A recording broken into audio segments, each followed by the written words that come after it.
Hello everyone and welcome to my 6th podcast of 2025 and the 58th one in the series.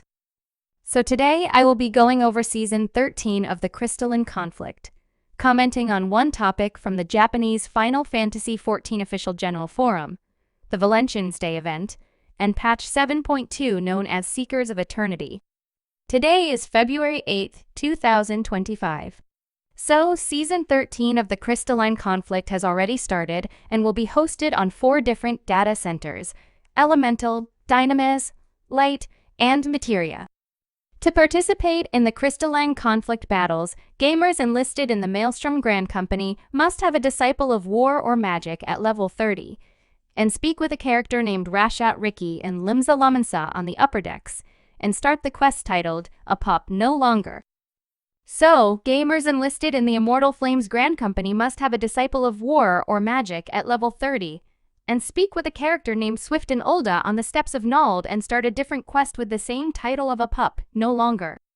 And lastly, gamers enlisted in the Twin Adder Grand Company must have a Disciple of War or Magic at level 30, and speak with a character named Vorsal Huluix in New Gridania and also start a different quest, but with the same title of A Pup No Longer.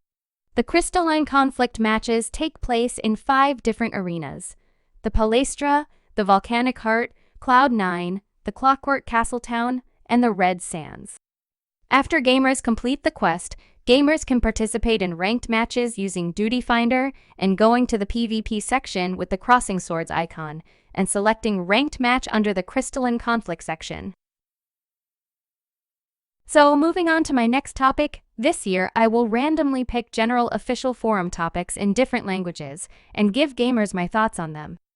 So, today I will be commenting on a thread from the Japanese forum titled Eorzea Cafes, or translated as Eorzea Cafes, that was created by a user named Fritter8. This thread was started in June of 2016 and goes over discussions about the Eorzea Cafes located in Tokyo, Japan. So, I will go over parts of the discussions in this thread and my thoughts on them. So, as I was reading this thread, the most recent post discussed a preference for the Kyoto menu over the Yokohama's menu. Another post suggested having non-alcoholic versions of drinks, and a few posts mentioned the costs of transportation and the cafes being limited to certain regions of Japan. So overall, I think it's a very good discussion, and gamers around the world should visit Tokyo and get the real-life experience of Final Fantasy XIV.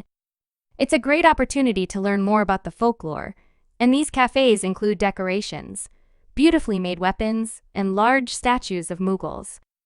So for gamers that live outside of Japan, I highly recommend using a third-party booking service like Rakuten Travel. Not only will they purchase your tickets ahead of time, they also offer services to deliver tickets to your hotel. Also, their staff will include a map to the cafe along with your ticket, and some bookings include a free drink. The Eorzea Cafe menu includes a broad range of great foods and drinks. But I personally prefer the Tataru's herb tea that includes fresh flower petals and the Namazu Maizu Manju.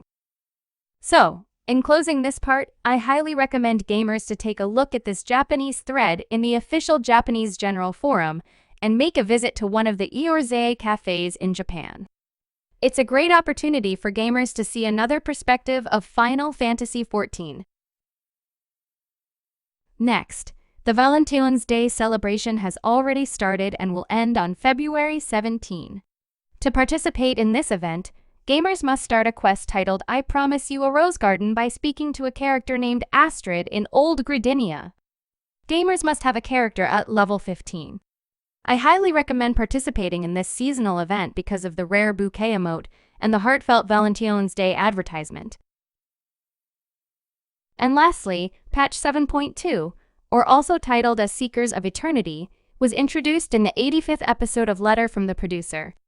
Gamers can expect patch 7.2 to be released in late March and will include new main scenario quests, Mamulje Allied Society quests, more Hildebrand adventure quests, new Corn Servant side quests, a new dungeon named the Underkeep, and a new trial called Recollection.